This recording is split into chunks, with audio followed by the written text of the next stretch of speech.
I'm going out of the country for the first time, and we're going to decide later on in this pod where that's going to be to. It'll be the first time that I go abroad completely alone for the purpose of being a tourist. Ladies and gentlemen, this is your captain speaking. Fasten those seatbelts and strap in. We'll get you to those margaritas ASAP. Hola, bonjour. Ciao, belle mesdames et messieurs. Salam and salam. All right, welcome back to Drop a Pin. Today we have a different style of episode. Typically we'll go through one location or we'll recap one of Donnie's videos with like Nick and KB or with Biz. But this is different because I'm going out of the country for the first time, and we're going to decide later on in this pod where that's going to be to. Now, you're not leaving the country for the first time, but you want to plan your first solo abroad trip. Right, definitely not leaving the country for the first time, just by myself, not Yes. with guns, not with a working dog, and Yep. not with my family. It'll be the first time that I go abroad completely alone for the purpose of being a tourist. And creating some content? And creating some content. That's a big part of this too, like my first real vlog. I mean, I've worked at Barstool since 2016. So I've been around the social media game, been around people vlogging, but I've never done it. Like I've never gone someplace for the purpose of making a video like that for myself. Yeah, and you're not the only one. Like a lot of people are used to, if they're ever doing content, they're going to have at least one cameraman. So, I mean, it's like I kind of had to do my own vlogs because I've lived in China while working for Barstool. But it's a skill a lot of people don't have, but I think you'll be able to pick it up. Yeah, fast. I'm not too worried about doing the content portion, but what I really want to pick your brain on today is how to travel solo abroad. Okay. I feel like that's what I want to really focus in on and start off, like, let's go through some of your horror stories, because it couldn't have been I'm moving to China and everything's going to be completely smooth with me going by myself. Yeah, and I guess that wasn't even just a solo abroad trip. That was just moving abroad. Yeah. Thank God I ran into those Scousers who took me under their wing. But yeah, the first couple weeks were rough. Like I mean, that was being in China, and I didn't know a word of Chinese. Right. So anytime I left my apartment, I kind of just needed the address written in Chinese somewhere on a piece of paper, and that was my like backup. Like if I get lost, I'm just gonna like walk into a hotel, walk up to someone, and just show them this. Mm-hmm. So I didn't even I didn't know how to sound out Chinese words. I didn't know the tones. So yeah, I would get very lost my first few times venturing out in China. But was that your first place that you went to solo travel, was China? Interesting. That's crazy if I just jumped in like that. That would be absolutely insane. Yeah, I mean, I did a couple of broad trips with my family growing up, and then in college, I did a semester abroad in Africa, but I was with a group Yeah. that whole time. And then at the end of that trip, me and like 3 other people from that group went and traveled a bit. But I was never really completely alone. So I guess it was. I don't know. That is bananas.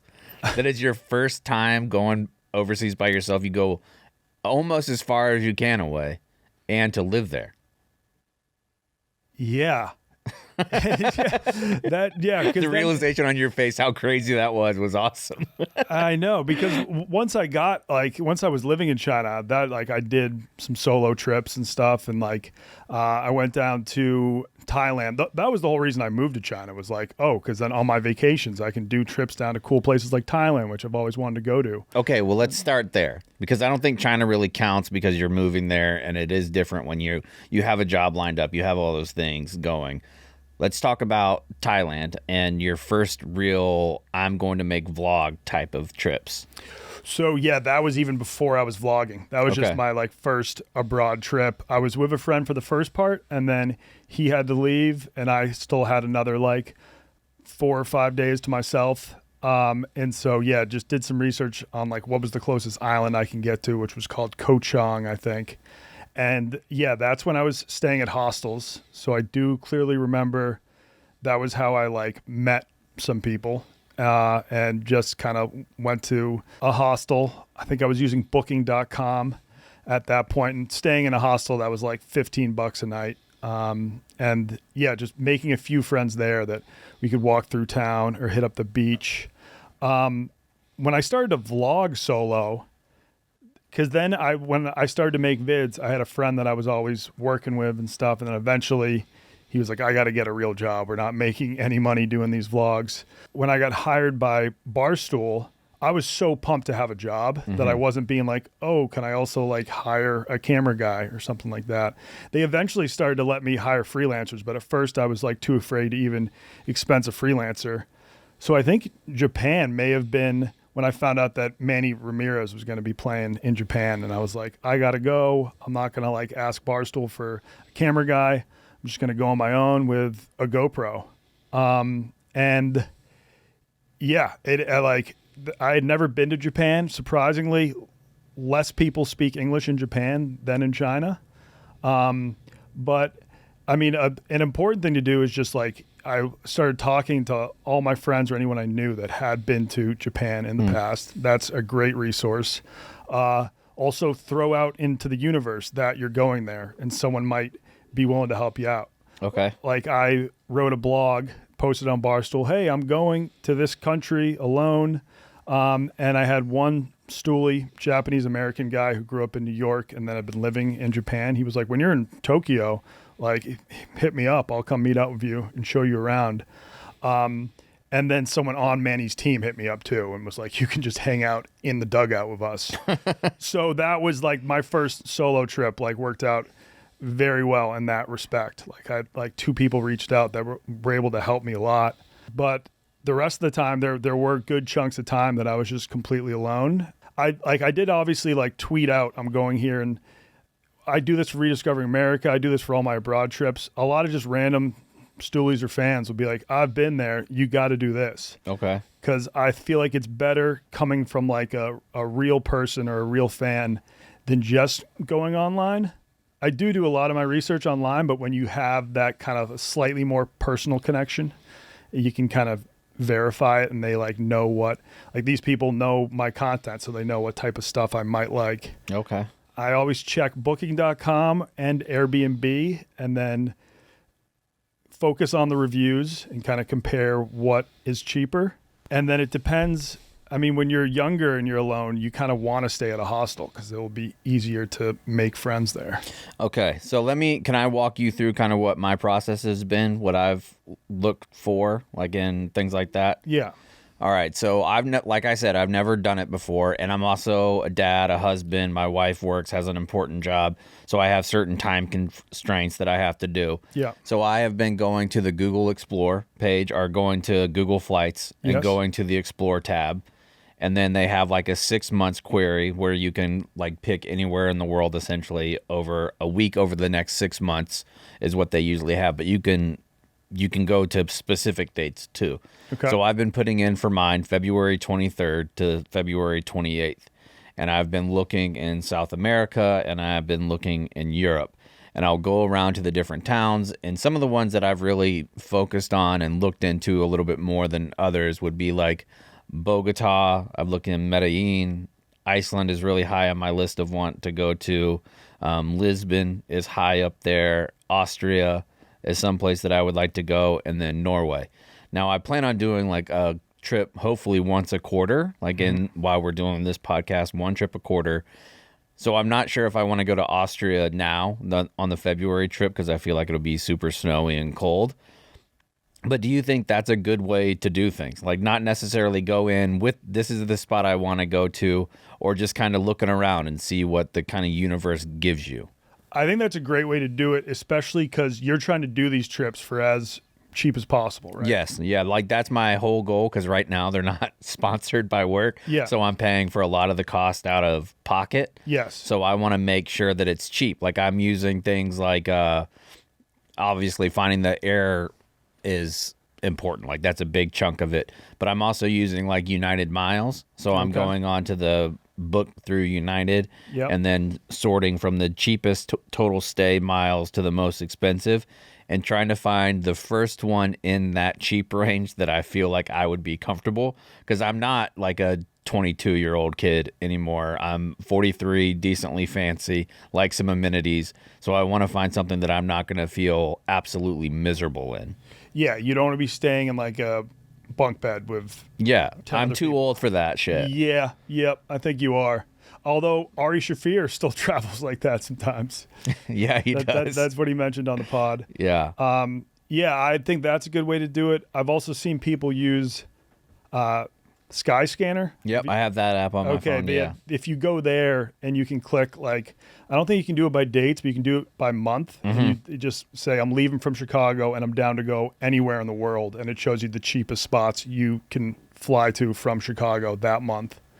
But I think that's very similar to what Google does as well, right? Yeah, like pretty close to it. And a lot of the spots, I thought that I would get the most bang for my buck for miles on flights. Hotels, for sure, are a better way to use your frequent flyer miles than the flight. I would like to have a points guy on because we talked about this on an earlier pod, and I was like, why do people always just like blow all their points on business class flights? And I was just like, I'll rather tough it out on a flight and then have a bunch of points to like spend to stay at great spots. And they were like, no, you get way better deals with some of those like those lie down seats to Japan, which could normally be like $10,000. They're like every once in a while they'll have a crazy points deal where you can get those for maybe $2,000 worth of points. That has not been my experience looking for flights with points. All right. It's been like good to know. wildly even flights. So for instance, I saw one to Vienna the other day. The flights monetarily were like $470 for basic economy, like $610 or something like that for like regular economy where you can bring a check bag and a carry-on. And those flights you would have to pay like 36 to 40,000 miles plus like $250, $300 on top of that, which makes no sense at all why you would actually do that. Whereas you can get a full 4 or 5 days in the hotel for less than 50,000 miles. Yeah. Then Like that's the way way to better do it. deal. Now, if you're really trying to save money, are you going to check a bag? Because you could just No. go, yeah, I think you can, if you're only going for, are you thinking 4 days? Yeah, so I think I don't need a check bag unless I'm going for longer than 10 days. Yeah. Depending on climate too. Like if it's cold all the time, then you're going to need a little bit more clothes. But if I go someplace that's not going to be below 50 degrees the whole time, then I could easily do it in a check bag and a carry-on. Or a carry-on and a personal item. I saw this incredible travel hack online. There's this company that now makes a travel jacket, and it looks like a trench coat, and it's just filled with pockets. And you can pack definitely like enough clothes for a 7-day trip just in your jacket. But you'd be hot as shit. And what are you doing with that when you get on the plane? You could use it as a pillow. I don't know. I don't know. Sam, you can see if you can find that clip of the travel jacket. It's absurd. Now, you want to actually maybe potentially book a flight on this pod? Yeah. So Okay. I want us to we'll go through and see what you would do on this trip. Like if you were taking it, because one thing about it too is I don't want to go to a place that you've been. Yeah. I want us to do the research kind of together and figure it out how you would do it, but it's just for me. If you didn't care about that, I'd be like, yeah, go to Medellin. I know like a tour guide there. I can set you up. Yeah. But I think it would be cool for you to go someplace new. Yeah, I want to go someplace new. So we have to talk about on this pod. And one, I think it just a fresh experience would be awesome. Yeah. And regardless of how the vlog turns out, I think the content of planning the trip and like hearing how it goes, because there's obviously people out there that love to solo travel, do it all, and like have Instagram pages about it. But I would say the majority of the people listening to this maybe have never done a solo trip abroad. Yeah, I think that it's not a big percentage of people. Maybe 5-10% of people, especially internationally. I mean, you look at the numbers of how few Americans even travel internationally in their life, and then you want to throw in solo into that group is pretty small. Now, as far as safety things, do you have any websites that you recommend as far as what you look into, areas that you shouldn't go? Like Chicago is a great example, I think, of what I'm asking about. Like if you looked up Chicago safety on the internet, it's largely going to say that it's basically Chirac, that it's terrible, that it's going to be super unsafe. Yeah. But that we live here, so we know that that's largely not the case. There is pockets, but I see the same types of things in like Guatemala City and Kyoto. Like I see those places that have some not great reviews. Is there any websites or sources that you feel are more accurate than just a general Google search? Yeah, so when like I was doing most of my solo traveling, ChatGPT did not exist. I mean, now I'm sure it's a great resource, but sometimes I would go to that countries like Reddit or TripAdvisor would they just have all these forums. So there's like a lot of the times I would ask a question and someone's already asked that same exact question, and there's already a forum about it where everyone is talking about it. Like I remember there's times like, I'm only going to be in this city for 3 days. Do I have time to do this and that? And boom, someone has asked that exact same thing. And then you just go back and read what people were saying. Or even like, I'm going to be in Guatemala. I'm an American traveling to Guatemala City. What neighborhood would I be the most comfortable in or be the most safe in? And there's been hundreds of people that have asked that question in the past. Okay. That's good advice. Now that ChatGPT exists, I think if you ask ChatGPT, they would automatically go through those forums and probably try to combine it all. Now, let's say you're going to a place like Medellin, some place that you're going for the very first time, and you're researching the area, looking it up on Travelocity and all those different places, and you find a couple spots that you really like to see.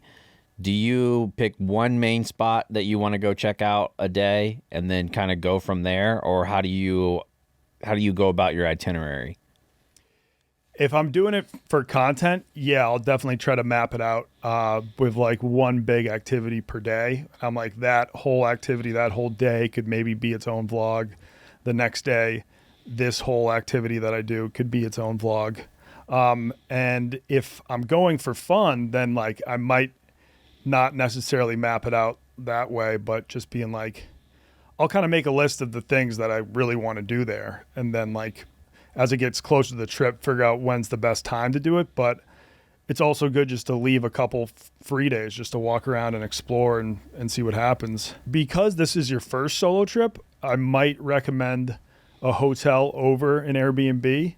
If you can confirm it's like a nice enough hotel to where they might speak English. Have a concierge. Yeah. If they've got a concierge, that just means like someone you can always ask for questions. I'll usually do some research on just like how to get from the airport to wherever you're going, because there's a lot of like people trying to scam you at the airport. Mm-hmm. That's going to happen all over the world. So you don't want to start the trip by getting scammed right off the bat. That's not a great way to start. If you're going to a place like Japan, they make it easy because there's like a train that goes directly into the city and everything like that. But I think probably easiest if they have Uber, check that. If not, just see like what's the fair rate for a taxi, because sometimes they'll just have a set rate for taking you from the airport into town. So just make sure you don't get ripped off as soon as you land. Now, I know Google Maps doesn't work in some areas. Is there any navigating app that you really recommend? So Google Maps won't work in China, but I think it pretty much works in like most of the rest of the world. And I was going to mention that download the map before you go. Okay. You can download this map, so even if you're offline, you still have all of the information.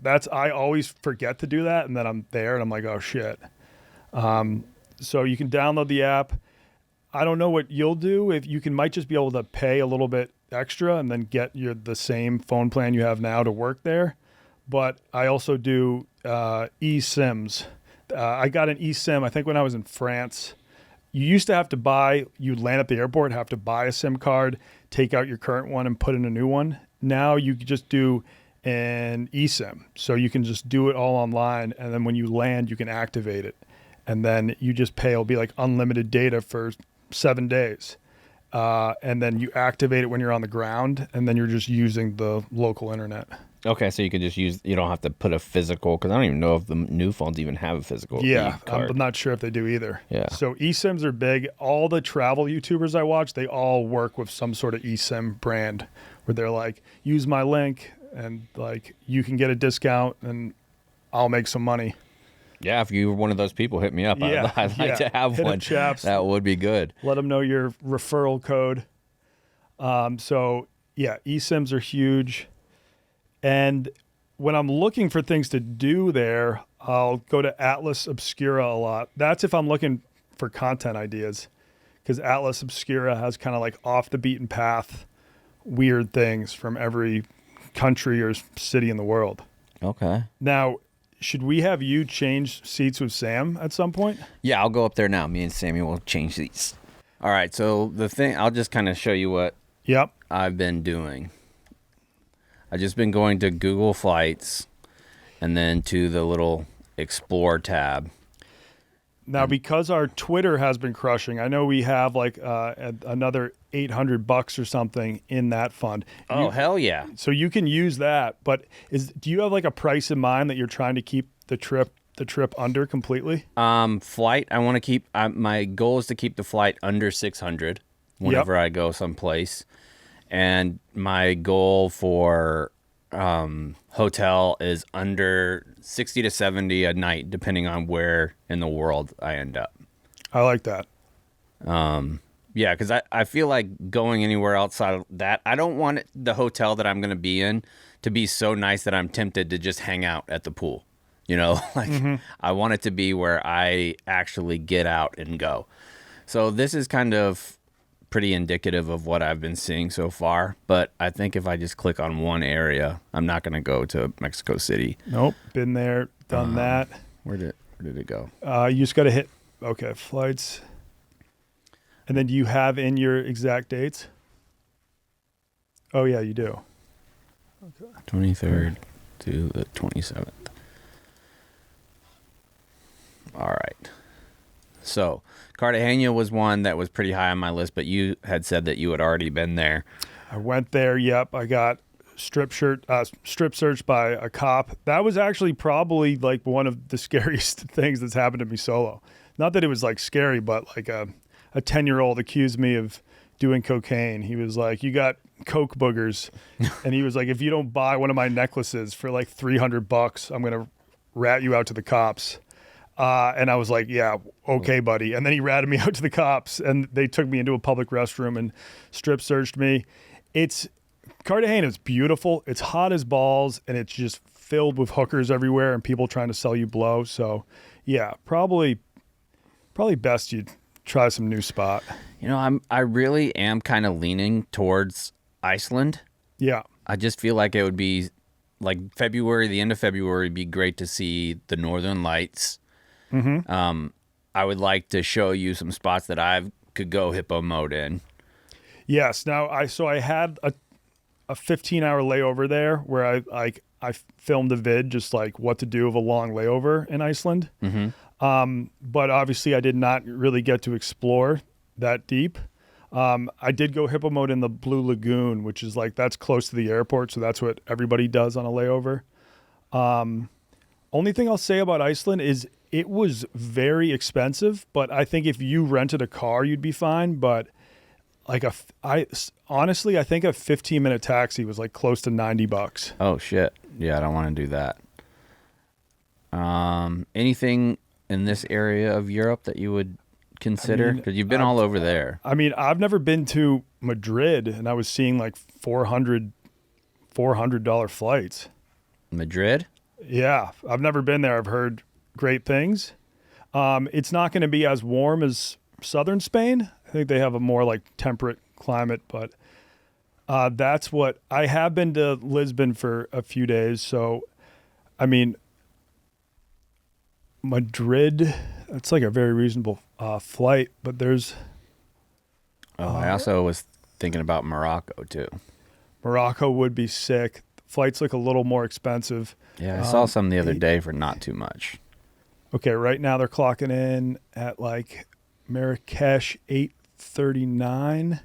Yeah, weren't you saying there was a cheap flight to Casablanca? Yeah, I saw. Yeah, Casablanca. Where is that? Not that. I guess that was in early March, but that would be awesome. Yeah. Now, are those dates set in stone? Yeah, like for right now, it's pretty set in stone because that's when like it just works the best for my family. Yep. But I've never been to Prague. Prague's very high up on places I would love to go. Oh, you haven't been there? Nope. Oh, this might be it. This might be it. Yes. Because there's and that's a long ass layover. Let's see where the layover is. That's actually good that you have a long ass layover. Oh, okay, no, it's only a. No, I think it's on the way back. Okay. There's yeah. Yeah. Oh yeah. Which is even better. Copenhagen. Oh, and then you get a layover in Copenhagen. Yeah, this might be it, fellas. You get 2 countries for the price of 1. Yeah, because that's a full day in Copenhagen. Yes. That's an awesome trip. Yeah, I mean that would be like. That's pretty cool. That's definitely a trip I would consider. One thing you have to keep in mind is if you were going to Latin America or South America, during the day, your expenses are going to be a lot less than what they will be in Prague and Copenhagen. Like in Prague, I've never looked at Prague hotels. I'm assuming for $60-$70, you might be able to find something like bottom of the barrel that you would still get your own room maybe, but I don't think you're going to get I have no idea what the hotel prices are like in Prague. Yeah. We need to get a sponsor, like either really hotels.com or booking.com. But let's take a look. I'm very curious because I remember when I had a layover in Amsterdam, I needed 1 night stay, and the cheapest I could find was $45, and that was in a hostel with 12 bunk beds. Okay. So you said you rely a lot on reviews, obviously. I'm a big review guy. We'll talk about that when we did the when I stayed at my first all-inclusive. Wait, but what's the price that it's saying there? Is it saying like? That is $42 a night, $196 total. Okay, I mean $42 a night is like very good. Yeah, I thought that's great. I thought it was going to be way more expensive in Prague. One thing I always look at is try to find something relatively close to the city center. Okay. Just because being in a walkable neighborhood is huge. All right, but that's wild. So the flight was around 420 or something? Yeah. I mean, I'm sure it'll be a little bit more than that once you start, like, it's not bottom of the barrel economy. You know, like the bottom economy where you only get a personal bag and you can't even fucking fart on the flight. You can't do shit. Although, but that's what they do with American Airlines on SAS. Is this SAS Airlines?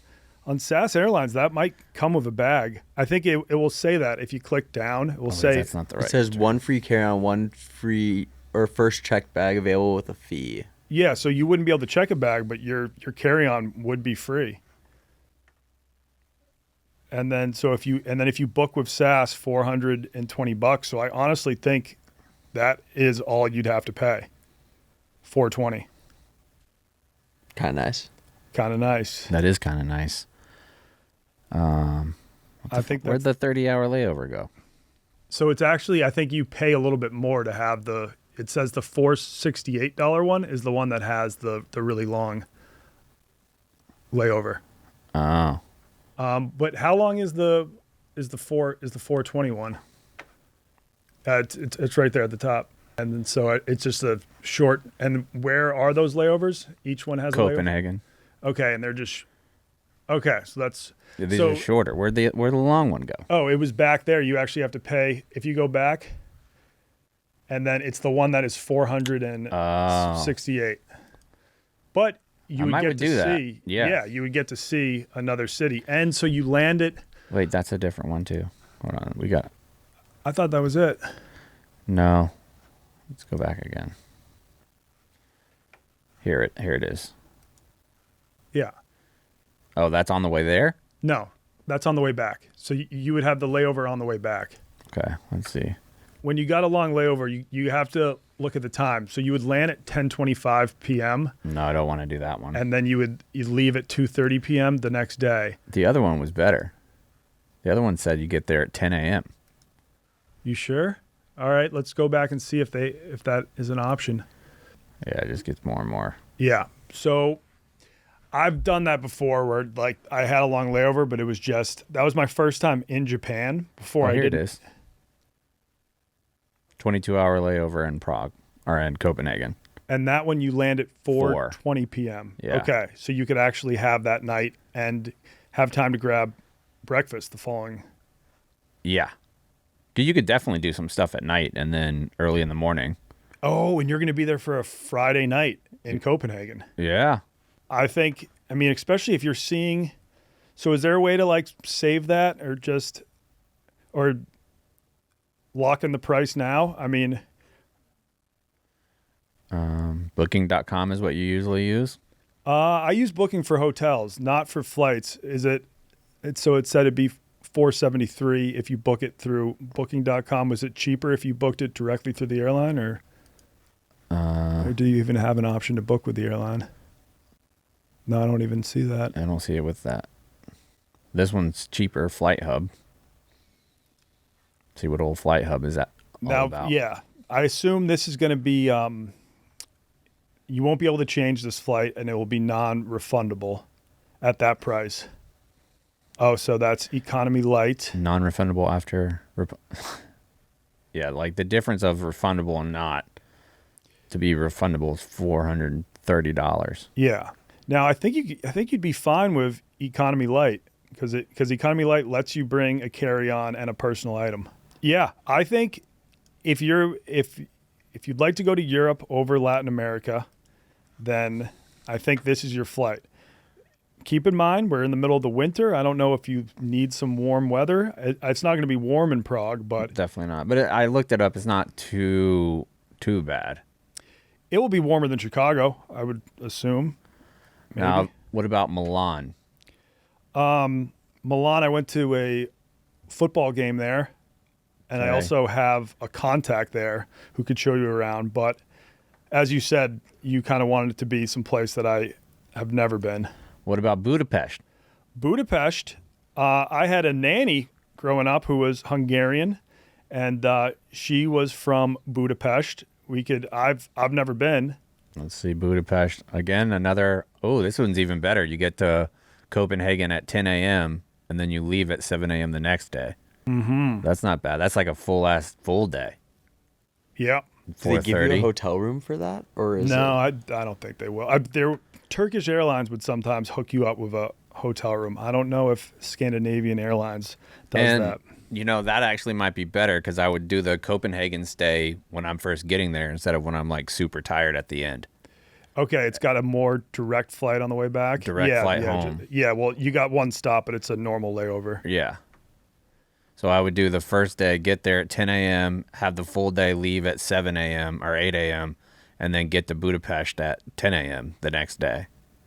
That's not too bad. That's not too bad at all. So it just comes down to Budapest or Prague. I've heard great things about both spots.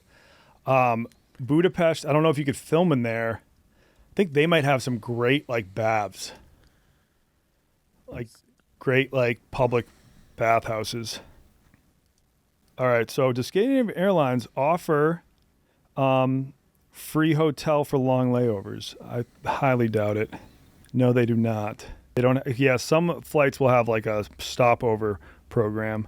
My bet is that Budapest is going to be cheaper hotels than Prague, but we'll see. Yeah, there's some ones that $99 a night that aren't too bad. I think you can do cheaper. I have it searched through cheap. Oh, wait. Let me do. There we go. All right, the first options are going to be probably So those are $21 hostels. nightly? Yeah, and then it will just sometimes it will say what type of room, so you can just make sure you're not. The reason I use Booking.com is because it will say like how far from the city center each one is, and then it will say what type of room is, like without having to click through. Looks like some pretty sick places, though, Yeah, that aren't too bad. I don't think that the hotel will be a problem either. all right. Best area of Budapest to stay in as an American tourist looking to fucking party. No. Okay, so it says Belvaros Lipotvaros. Best for first timers who want to walk to most major sites. Where? Belvaros Lipotvaros. All right, as far as District 5. District 2. Oh, you're actually seeing it? District 12. District So 11. go to booking.com because there you can also search by district. The fucking Rizzler did it like an ad read for booking.com. So I mean, we can maybe get this podcast sponsored. I mean, the Rizzler, what sort of solo traveling is that guy doing? I don't think he City legally Center? can. Do I go City Center? Yeah, you can do that for now. And then when you scroll down on the left, they have like ways to, if you scroll down, they might have like what neighborhood. But, all right, I looked it up on the map. Yeah, it's pretty much that whole area. Where I'm at right now. Yeah, that whole area along the river. I mean, those are all pretty pricey. Maybe you'll have to. $60 a night right here. That's okay, that's yeah. the full stay. Oh, that's the full price. Yeah, so that's Okay. cheap as shit. Yes. This looks like that'd be a fancy thing. Okay. Yeah, and then it's just I try to find a spot that's the most reasonably priced with the best reviews. The hotel on top of the Movenpick, when I worked at a travel agency, that was where we booked at. And it was always like in a very convenient location for tourists. Location's 9 point here. Oh, here. Mm-hmm. You're Also, right. I just learned that our producer Goldfinger used to work at a travel agency. Yeah, it was my last job before I moved out here. Yeah, this place looks itineraries. nice. You're right. 8.7? Yeah, I would say anything 8.5 or above, I usually feel confident in. Oh yeah, that's pretty good. That Yeah. looks real nice. Yeah. Atta boy, Sammy. So And- I mean, And if how I much did- for? Wait, so you actually booked people at this same hotel? No, I would make itineraries. So they the agents would send me like what everyone booked, and then I'd make the itineraries for them and like put in like the hotels, like cruises, excursions, and stuff. Okay, but you were saying a lot of people stayed at this exact same hotel? Yeah, Or- yeah, Oh, okay, so you actually did trips to Budapest? Mm-hmm. All right. yeah. A lot of trips to Budapest, Alaska during the summer because that's a very popular cruise. They have a cruise like pretty much everywhere. Yeah. Some people they would do like 2 of the longest cruises we offer like through the whole summer because like when you get old they would just like live on the same ship, like they'd stay there all summer. Not a bad way to do retirement. Yeah, there's once it was a 3-month cruise I made the Yep. itinerary for. Yeah, so thermal baths. I think that's something I've heard about Budapest. They have some nice thermal baths. oh, igloo parties, Oh, fuck. party parties. Yes. And now the thing is, like, you won't be there for the weekend, but in these cities, like, you'll still be able to find fun things to do. Like, I don't know if they'll have like a big igloo party midweek, but who knows? I think in the like city center and the tourist center, you'll find things. That looks pretty fucking sick, boys. And I will reach out to my nanny with some recs Look at these places. Yeah, I think this might be the winner. because it's about. Oh yeah, and look at that. Look at the thermal bath right there with all the people going hippo mode. This one? Yeah, Oh yeah, yeah, I'm fucking in there, baby. yes. Budapest might be the move, fellas. Let's see what the price was for the tickets. Prague cheap, 428. 428. 428, and then for your whole hotel expenses were like 268 or something. So we could do that with basically all the Twitter money. Yeah. You've been your social clips have been crushing. So the least you can do is spend the rest of the Twitter money. Nice. I think I might do it. I'm gonna keep it up because I obviously got to talk to my wife, make sure those dates are good for sure. And also, like at least with the last airline, check most flights will always give you a 24-hour grace period Yeah. with free cancellation. See if it's the deal with that, because if it is the deal, we could book the flight now, and you still have 24 hours to cancel if something happens to come up. Well, she knows I'm going that area. I just don't know if she wants me to go there.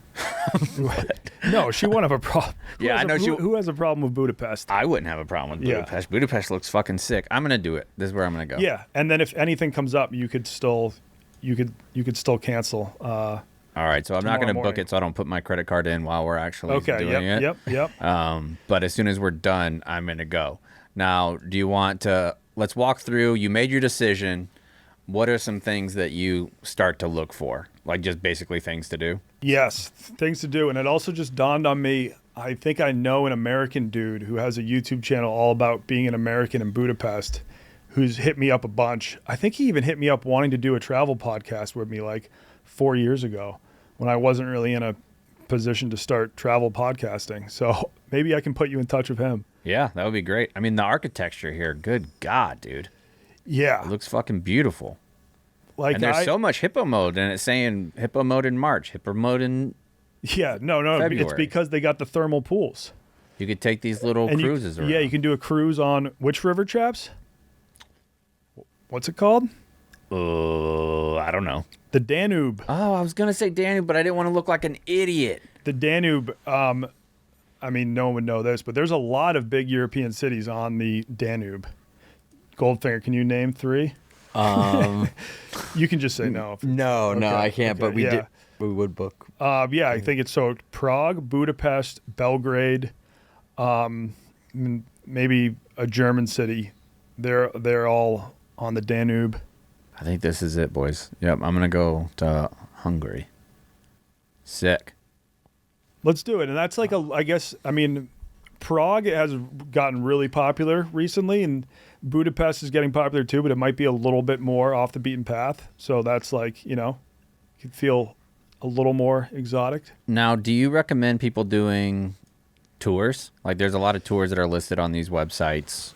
Would you do a tour? Not necessarily. I would first, maybe we can find, like, once we start to tweet about this and the podcast episode comes out, if someone reaches out being like, hey, I would be happy, I would love to give Chaps a tour. Yeah, you should do it. I don't really want to see you in these big, like, 12-person tours. Okay. Everyone's got, like, a flag. I think you can do better. I think that we'll do our own research so you can go on your own tour. Oh, I'm going to eat goulash like every day. Yes. Are you a goulash guy? I am not. Okay. Just like how it sounds, and it's just fucking But look, it soup. looks like roast beef. Goulash. Like stew. Dude, actually, when we went on peeking with Biz, when we were camping, we got like dehydrated food packets before we left, and I got a Hungarian goulash, and it was the one meal that no one wanted to eat. Everyone's like, no, I'm going to pass on the goulash, even though we're starving in the middle of the wilderness. Yeah, we definitely need people who have been to Budapest to reach out. It's Pest, right? Yeah, you're right. I actually have been mispronouncing it the whole time. So that's the first cultural thing we'll learn is it's Budapest. Oh, they got a Ronald Reagan statue. Yeah, I wonder if the throat goat's underneath him. That's cool because... Was Reagan the throat goat? Nancy, yeah. Oh, okay. She was known for sucking an absolute cum out of all kinds of people in Hollywood. That's rumor on the street that she gave the best blowjob in the 50s in Hollywood. All right, so you need to check out the Ronald Reagan statue because when I was in Kosovo, I got to see the Bill Clinton statue. Okay. And that will be a nice sequel. Oh, The Bill Clinton statue was pretty cool. they got a Billy Shakespeare statue. Monica Lewinsky, the throat goat, was not there. It was just old Billy. Bud Spencer, shout out. Longtime stoolie Bud Spencer. Yeah, I think this is it, fellas. I think I'm going to go to Budapest. Okay. Now, in terms of like planning your itinerary, at one point you mentioned you wanted Kate to do a bunch of research for you.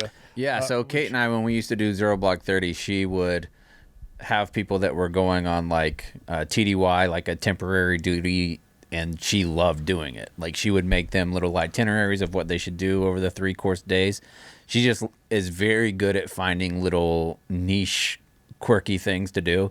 So I think each one of the 3 days that I'm there, I would like Kate to figure out one thing that she would like me to do. Okay. I think another cool concept for these trips is if you have one day where you try to spend as little as possible. So you're trying to find the really cheap meals that like the everyday average working class person eats. You're trying to only do free attractions. And then you can have one day where you're allowed to treat yourself because it would be fun to see you eat like one nice like Hungarian meal there at like a very reputable restaurant. Yeah, like if I can find like a Michelin star rated place or something like that. Yeah, and if you got to pay to go into the thermal bath. So, but I want to see one day just how little you can spend, and then one day feel free to go nuts. Okay. Yeah, I think that's a great plan. And let's not forget that on the way there, you're going to have a full day in Copenhagen. Yeah, that's sick. Is Copenhagen the place where Copenhagen has this area of the city which I think has no laws? Oh. Yes. Yeah. It's in Copenhagen. The lawless area in Copenhagen refers to Freetown Christiania, a self-proclaimed autonomous community. Established in 1971 on a former military base in the Christian Haven neighborhood, known for its unique culture, DIY ethos, and historically open cannabis trade on Pusher Street, which Danish police largely shut down in 2024. Oh, you just missed the open cannabis use on Pusher Street. That would have been great. Christiania, this is a spot that's been like high on my bucket list to film a video about for years. So it'll be great to have Chaps go out and scout it for me. Yeah. I'm going to say that's a must. You have to at least walk through and let me know the vibes. Okay. I'm in. That looks sick. Copenhagen also it looks like a beautiful city. Like all these brightly colored little homes. It's kind of on an island, or it's at least surrounded by water. I do have a Danish friend from high school. I can ask for some tips. Yeah, Copenhagen, if you remember on our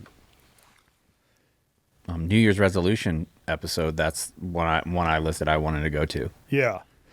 I mean, yeah, this seems like the perfect trip for me because you get the free spot on the way there. I love when I can like parlay that. Yeah, like that was how the very first time I ever went to Japan. It's just because I parlayed a 20-hour layover. Granted, that was a layover that was just overnight, and after 1 a.m., the streets cleared, and it was just me and Nigerian drug dealers on the streets. That's sick. And so I was just walking around just getting hounded by these guys. And they're not only trying to sell me drugs, they were trying to sell me sex. So I kept on just making the most outrageous demands. I was like, I need a girl dressed like Pikachu, and then another chick with like a Jigglypuff costume, and they're like 100% we can get that done. Yeah. We got that. And so then they wouldn't leave me alone. So then I just went into a dumpling shop. Oh, I went into a dumpling shop, and then I went into a jerk off parlor. Nice. And that's how I had to kill like my last 4 hours. But you're going to be in Copenhagen during the day, so you won't have to deal with that. You will probably have to get a one-night hotel in Copenhagen because you're there overnight. It would be interesting just because it's one night if you stayed in like one hostel that night or something. I was thinking Copenhagen, I would do as much as I can and then go back to a hotel close to the airport. Yeah. Oh, yeah, your flight's at 7 a.m. Yeah. Yep. That's probably the move. Yeah, so we've decided Budapest is the move. I'm going to book, and then we'll bring on Kate so she can walk me through the things that she wants me to do. Drop a Pin is brought to you by Nutrafol. Guys, if your hair isn't playing like it did in your 20s, it might be time for a real comeback, not another workaround, because throwing on a hat isn't a strategy. Nutrafol supports healthier hair from within. It's physician-formulated, clinically tested, and recommended by dermatologists, giving you a clear, legitimate plan so you can stop covering up and start showing up with confidence. Nutrafol now offers hair growth supplements tailored to men at every age, because the root causes of hair thinning change over time, and your routine should too. Nutrafol Men for ages 18 to 49 helps improve hair growth and achieve thicker, fuller hair in 3 to 6 months. And new Nutrafol Men 50 Plus, the first and only hair growth product specifically formulated for men 50 years and older. Nutrafol is the #1 dermatologist recommended hair growth supplement brand, trusted by over 1.5 million people, me being one of them. I started taking Nutrafol a couple months ago, and I'm already seeing solid results. It's the main reason why I'll be taking a bunch of people over to get hair transplants in Turkey, but I won't be getting on the operating table myself. Find out why Nutrafol is the best-selling hair growth supplement brand at Nutrafol.com, spelled Nutrafol.com, promo code PIN. That's Nutrafol.com, promo code PIN. Today's episode is also brought to you by our friends at Foro. You live for planning the perfect trip, the thrill of comparing hotels, scoring that impossible reservation, and piecing together an unforgettable itinerary. You already think like a travel advisor, so why not just be one? Fora is a modern travel agency built for people who love to plan travel and help others as well. Their tech platform, training, and community give you everything you need to turn a passion for traveling planning into a flexible, meaningful stream of income.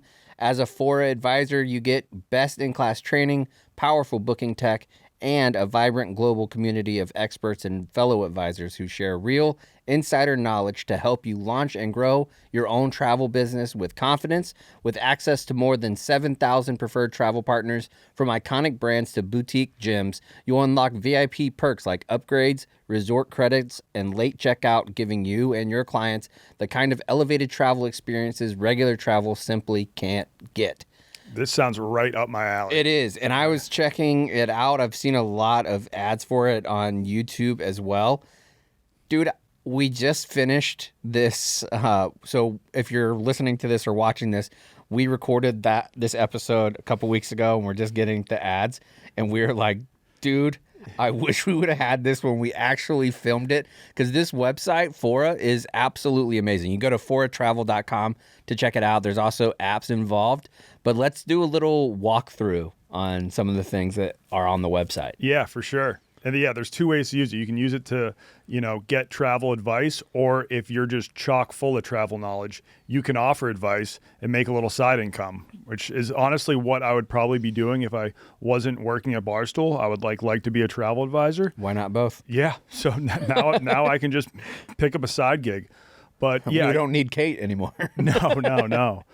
But yeah, we can just take a look. If you go to book with Fora, we can see what it's like if you're just trying to plan a trip on your own. So it has once you hit book with Fora, they have a different tab that'll pop up that says beach time celebration, near the water, great food and wine, which I like because it doesn't, a lot of time when you're traveling, even on this episode, when we were goofing around looking for different places, I could have done I'm a history buff, or I want great food and wine, or I want to do urban exploring, or even just a still figuring it out option is on there too. Yeah. For people that just kind of want to play a little, see where the website takes you.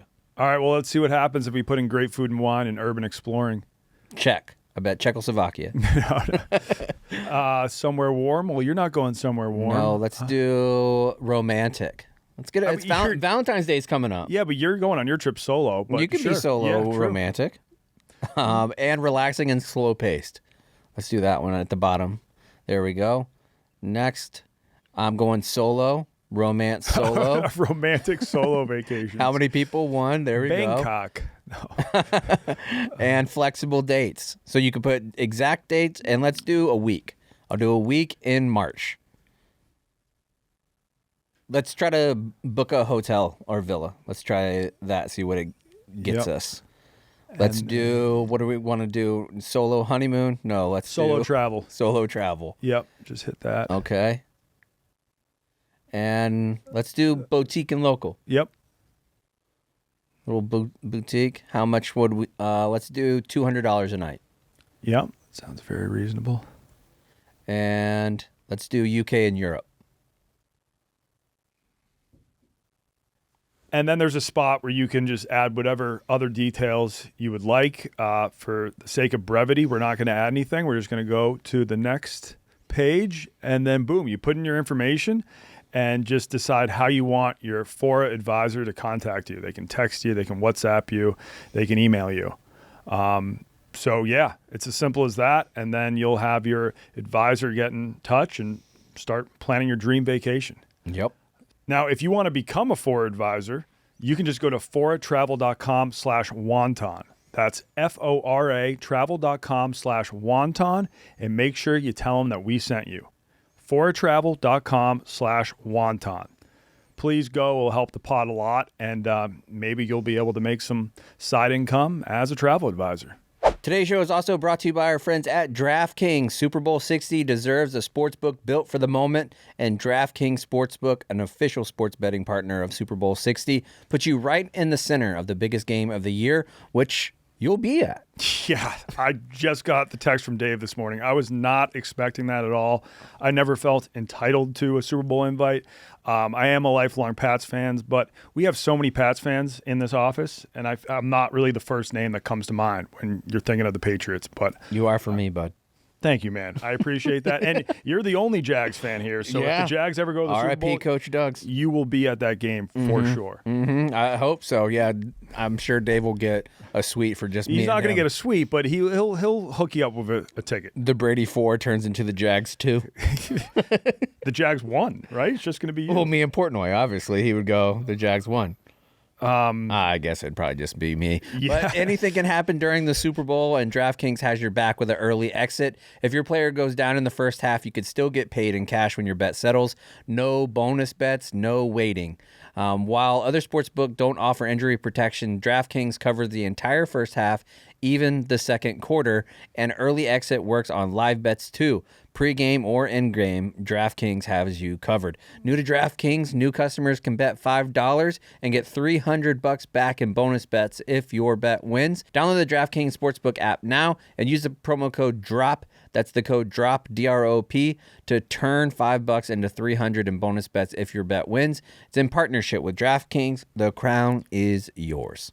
And because I'm not paying for a Super Bowl ticket, I will be hitting DraftKings hard for the game. Yeah, solid 2,600 straight there, just like the ticket. The Super Bowl tickets. You got to bet responsibly. Super Bowl tickets are more expensive than 2,600. I think the cheapest ones are like over 6,000 this year. Oh, are they? Yeah, Wow. yeah, it's crazy. Wow. But yeah, I'll be placing some bets, and they're all going to be on the Pats. A lot of people would say, "Well, you're already at the game, so why don't you just bet on the Seahawks so that even if they lose, you still are like a little bit happy?" But no. That's You can't that's not head how I that roll. way. All right, let's go talk to Katie. All right, now that we have discovered where I'm going to Budapest with a layover in Copenhagen. I brought in one of my favorite people in the world who, back when we used to do Zero Blog 30, she would sometimes let people know the things that they could do around different bases. So she is great at making trips and planning and exploring. Katie, thanks for coming on and giving me some ideas of what to do about Budapest. Yes, thank you so much for having me. I have researched Budapest so deeply now. Are you going to the Buda or the Pest side? You know That's what I right, mean? yeah. People want I to know. think we'll have time for both. I Yeah. don't have time for both. That I feel like I know it like the back of my hand. I feel like a local at this point. You asked me to come with 3 things for you to do while you were there. Right. But I added a couple other things because I stumbled across other knowledge as I was going. First, I do have a couple nervous mom alerts. Okay. Nervous mom alerts, things for you to be aware of while you're traveling, okay? Now, Okay. You don't have to fearmonger here. Not trying to fearmonger. This is just being a smart boy, smart traveler. Okay, I'm just preparing you. Okay, fail to plan to fail. That's exactly right. Nervous mom alert. Have you heard of the white bird guys in Budapest? No. Okay, apparently a very common tourist scam is that you'll be walking down the street, walking through a park, walking in the city, and this man will come up to you with this beautiful white bird, alive, and he'll say, "Hold out your arm, I'll put it on your arm." And you're like, my immediate reaction would be like, "Yeah, of course, what? Cool." Oh, yeah. Guess what? He pulls another bird out, puts that on you too. You're like, "What? That's crazy." This guy starts pulling birds out of everywhere. Then a lady comes up, and guess what? She's got birds. Next thing you know, you're covered in birds, and they're like, "That'll be $100 you fuck." Oh, okay. I Okay. thought you were going to say once you're covered in birds, then like your hands are occupied, so then they just take everything out of your wallet. I mean, that could be too, I meant but out of your just pockets, yeah. apparently covering people in birds. Come and scam in Budapest. Don't get covered in birds. This is very That's useful one I would have information. fallen for. I know. I For knew. sure. I read it and Yeah. I could picture you covered in birds. Look at me. I'm covered in birds. Like the Home Alone lady. I said, But honestly, only charging you $100 is not that bad. I Not too thought they bad. were I You're might right. would pay it. Yeah, I'm sure you would. I mean, you're not going to try to fight these bird guys. No, I'm saying if they would be like, "Hey, $100 you get covered in birds," I'd be like, yeah, okay. "All right, yeah, fair. yeah, let's do it." Sounds Yeah, fair. maybe do Check the that. exchange rate. Maybe do get covered in birds. I don't know. It'd be good for the video, for sure. Yeah. There's some big bar districts there. I'm not worried about you with this one because you got your old lady. You're all set. But the girl's inviting you into a bar.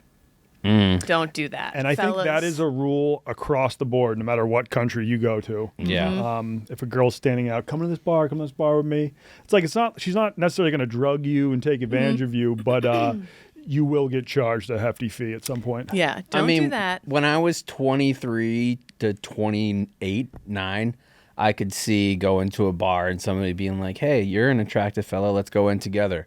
If you're coming up to me now, it's a scam. Yeah.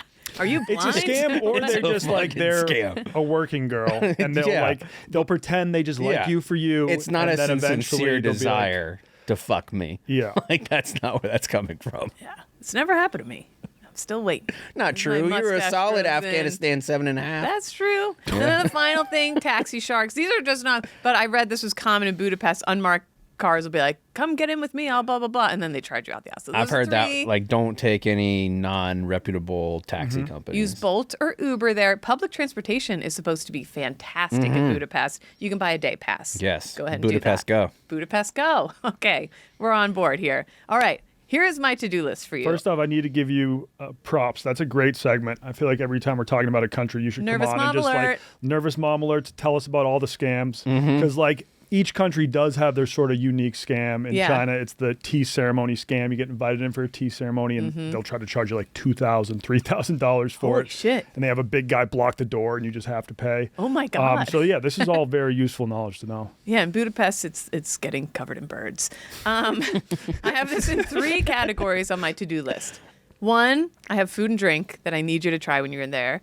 2, I have a landmark. And 3, I have nature, sort of. Okay. Those are 3 Send me things. this doc when you're done so I can check it off along the way. Absolutely. Number 1, and I don't know if this is exactly what you wanted from me. You probably wanted 3 things to do, but whatever. I need you to get a bowl of goulash. Oh, without a doubt. While you're there. That's spiced beef stew served with bread or potatoes.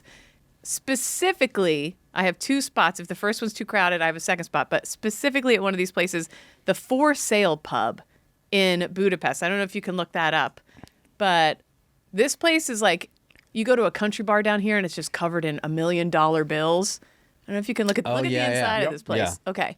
Apparently, they have fantastic goulash. And you can leave your mark on the wall somewhere. It's just like fun, funky place to go.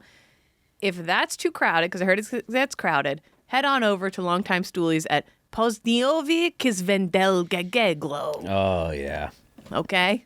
Apparently, they've got some of the best. I'll send you the link. I have the address right here. Okay. It's right over there on Radnotki Miklos Utica Lane 38. Okay. Okay? Yep. So you head on over there for goulash. If neither of those things tickle your fancy, I want you to go to a ruin bar. Yes. You I looked was up the reading ruin about bars? those, yeah. Okay. So these are often found in the Jewish quarter. These started in the early 2000s when young people wanted to start bars, didn't have the money, so they would just find abandoned courtyards in the middle of like war-torn old buildings, and they're like, this is my bar now. Yeah. And so it's ruins. Like that one looks nice. Some have been fixed up, but I read that some of them, while you're walking around in it, you're like, am I safe in here? Is this building about to collapse? Like, Yeah. they're real shitholes apparently, and you know I love a shithole. Yes. and So I I need wonder, you- do you think they're ruins left over from World War II? They say they're in post or pre-war buildings, so I don't know if it's World War II. I don't know It's exactly. World War II. Yeah. Wow. Yeah, I was looking those up. I got the name of 2. One of them is called, I don't know how to read Hungarian. No one does. Simpla Kurt, which was the one that pioneered the trend. It was one of the first ones. I heard that one's very touristy. Yeah, that's the. But that might be the original. safe option for you. And then there's Red Ruin, which is like a communist propaganda bar. So if you walk in, they have communist propaganda like all over the walls. It's sort of a parody of it now, but I think you'd enjoy it. Yeah, the guy that you connected me with, I talked to him yesterday. We were going back and forth, and he said he was going to take me to a place that was like communist ruins, like Okay. that. We're going to go there, and then he's going to take me to like a Hungarian, like out in the countryside butcher shop where they're going to help me make like blood sausage and liver sausage and shit like that. That's awesome. Oh, so you're gonna get your goulash. You're Oh, gonna get your yeah. goulash. But here's what I need you to get a shot of. The This goulash is the there drink. because the paprika is supposed to be the best in the world. Oh, great paprika. Yeah. Everybody always saying that. Here's what I need you to get. Budapest has its own malort, and it's called Unicum. Oh, and Unicum. Hard on the cum. Yeah, Unicum. pull that Okay. up, Sam. Now, do you think it tastes like Malort? Do you It's know a what made out of? Hungarian herbal liqueur, and I know that malort is an herbal liqueur. Yes. It's wormwood. well, there's going to be Yeah, a bottle of... ooh, I think that's probably a little bit more like Jaeger, if I had to guess. Uh-huh. But I need think you to have... Wonder how am I going to get that back, though? I just need you to have a shot No, of it yeah, while have you're a there. shot while you're there. But I bet you when you're at duty free, please pick up a bottle. Get us a bottle of Unicum. Yeah, because on the way back, I don't go... I don't leave the airport going back. Yeah. So I should be okay. Yeah. Oh, because you're not going to bring a check-in bag. Right, yeah. Yeah, no, I want to collect, I want to have just a giant liquor cabinet of boozes from around the world in the back of our studio. When we come back and do the Budapest episode, we're definitely going to open it up with a shot of cum. Yeah, a little shot of cum. Not even just a uni. Have a duo. Yeah. Duo Yes. cum. Yeah. Whatever. But anyways, that's my first one, goulash and unicum. I got it. So goulash and cum. Number 2. Oh, I was going to list a couple honorable mentions of food. Oh, please do. I was reading it's rare, not something you'll find in every Hungarian restaurant, but they make a rooster testicle stew. Oh. Cockadoodle don't. If I'm a rooster, I don't want anything to do with that, my friend. I mean, I don't know. Yeah, it says it's supposed to be very creamy. It's called kakashir porkolot. Oh, no. yeah. Oh, those are bigger than I thought. Yeah, those are big. I thought they'd be Damn. like chickpeas. Those are like garbanzo beans. Sheesh. And then speaking of cum, I guess they have fried carp milt, which is pretty much like deep fried fish sperm. It gets breaded and fried, and you might find it at a Hungarian fish restaurant. Okay. Okay. I'd love to get diarrhea So my whole trip. unicum, rooster balls, and fish cum. Yeah. That's on your big list. A lot there. of cum stuff. No cum in the Interesting. goulash, though. That is cum free. True. There's restaurants in the Jewish Quarter that have really good traditional, what do you call it? You pound the meat out and then you crispify it. Oh, Schnitzel? Schnitzels, yeah. their Hungarian version of schnitzel. It looked fire. Highly recommend. There's also the bread that, the fried dough, look like almost pizza dough that they put sour cream and cheese and other toppings on. Fucking chimney cakes. No, the that kinda chimney. Sounds like an Indian taco. Have you ever had one of those? Native American taco is what they call it. It's just fried dough with taco toppings on it. Number 2, landmarks. All right. The 0 kilometer stone. Okay. Look that up. Oh. Okay, so it's a big limestone 0 in the middle of the city, which denotes the exact 0 point. And back in Roman times, when the Romans took over everything, this was where all the roads of a city, they'd be like, we've determined this is the center of the city. And so all the roads will be leaving out, radiating from this point. So I just think it's cool to be like, yeah, I went to Budapest. I stood in the exact center of it, exactly. So Okay. you go put your little hand through that little All right. the hole in the 0 centimeter Yeah, I'll do stone. that. Yeah. It's also in a cool area that I think you'll be walking around anyway. I don't know if you see the background. There's stairs and castles and all that shit. So I feel like it's in an area. But I thought it was cool. I didn't realize not every city has one, obviously, but big cities, Madrid, Moscow, Red Square is their 0 kilometer stone. Tokyo has one, Sydney, Paris, Bucharest, and Budapest. They all have a 0 kilometer stone. Oh, kind of yeah, thing I'll with definitely go there because that's a real famous little launching point. the little- Funicular. Yeah, a funicular. yeah, going up. But I just think it's cool to be Yeah, I'll I'm at definitely the be in that exact spot. center of it. Yeah. The 2 landmarks I left off was the Michael Jackson tree and there's a cop statue where you rub his belly. Okay. But I left those 2 off. That's okay. What's the Michael Jackson tree? He always stayed at the same hotel whenever he was in Budapest. So when he passed away, people just picked a tree out front of the hotel. And to this day, they just refresh it with plastic covered images of Michael Jackson. Okay. I'm into that too. Yeah, Yeah. that's kind of cool too. Yeah. Nothing crazy. And then There's a Ferris wheel. Oh, fancy. Budapest was also the first city in the world to build a Steve Jobs statue. Yes, they have a Steve Jobs statue. 3 months after he passed, they had that bad boy up. Nice. they Like have a a- Hulu documentary. They're ready to go. Yep. Well, so something small and fun to look The Hulu for. documentary of statues. Budapest has tons of tiny little bronze statues just hidden all around the city. So just something to look out for. If you see a little bronze frog or a little bronze, they're all over the city. And I know they're, the kind of shoes fun. ones are that's a really popular one. Oh, I did. Oh, yeah, by the river. The shoes, it's a kind of a depressing background yeah, on it. very Yeah. depressing. But there's little, a bunch of people shot and killed in the river there. There's the cop belly you could rub. Oh, yeah. Anyway. There's for also, we talked about this on the pod, a Ronald Reagan statue. Yep. Why'd they like the Reags? I think because Reagan was very anti-communist, and I think they had a Oh, yeah, a tear down that Mr. revolution at one Gorbachev, point where tear they down. overthrew the communist government. Yeah, that was in 1991. So right as he was leaving office. Oh, they made him look good. Yeah. He left office in 92? No. 88. I wouldn't know. Okay. 88. All right, so I lived 1 year under the Reagan administration. Hell yeah. How was it? How was it? Dude, it was sick. You say no to I didn't have to do drugs? shit. You trickled down some Freeloading. economics. Was it Yes. fun? I trickled down some milk down my Down my mom. Damn. Wow. That didn't No, go he where did. No, I don't know what else could that was weird. cut that, Sam. No, we got to keep that. My number 3 is nature, comma, sort of. Okay. Because I guess it's half nature, half man-made. And this is probably already on your list, but the Buddha Castle Caves. Yes. Okay. This is a UNESCO World Heritage Site since 1987, and it's listed time and time again as one of the top 50 most interesting places in the world.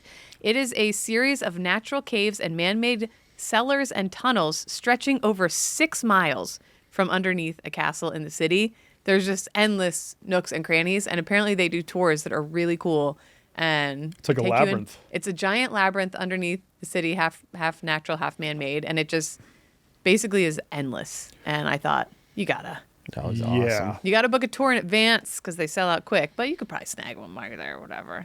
Or you could just think about it. Yeah, I've already connected with a couple of different Budapest tour guides too from TikTok. Oh, hell yeah. Yeah. Oh, sweet. So you just sent them a DM and they got right back to you? Like, yeah, we'd be happy to help. Yeah. Nice. One cool thing about this labyrinth is at one point Vlad was imprisoned here, and Vlad is who Dracula was based on.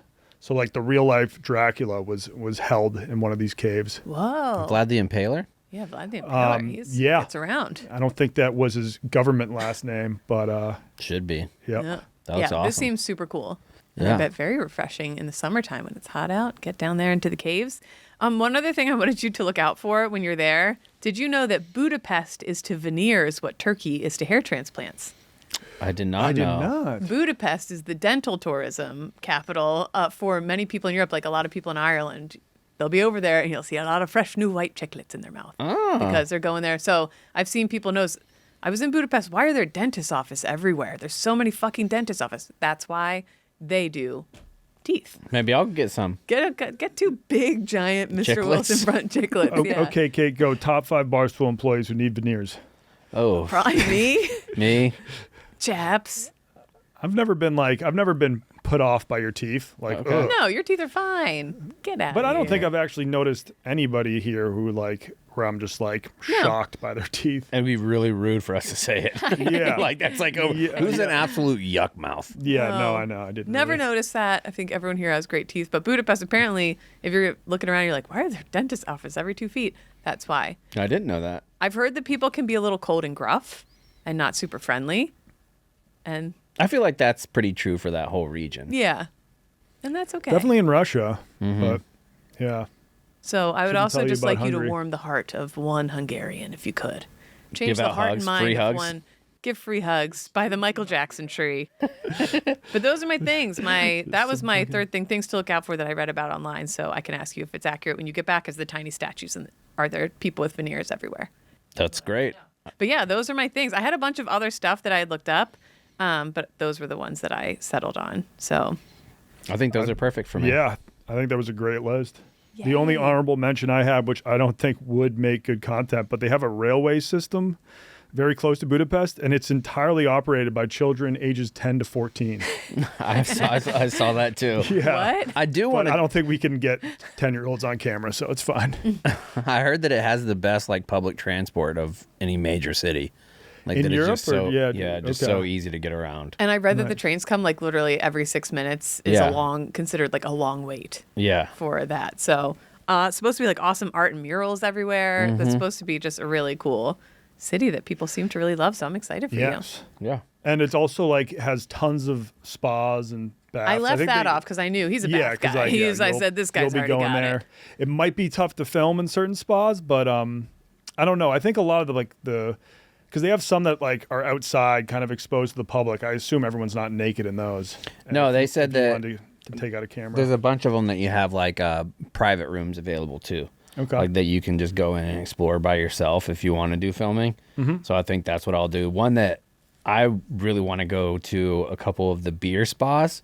You know, like have you seen the movie Maverick with who is it? Bruce Willis? No, Mel Gibson. Yeah. Where he's like in the Wild West and he's sitting in the wooden tubs that look Yes. basically like wine barrel, but they'll have like beer taps in there. And then I think that actually what they're like in is beer too. Yes. I think they're soaking in beer. They take all the ingredients, the barley, the hops, and they put it in there, and it's supposed to make your skin feel amazing because they use like the thermal water too to heat it up.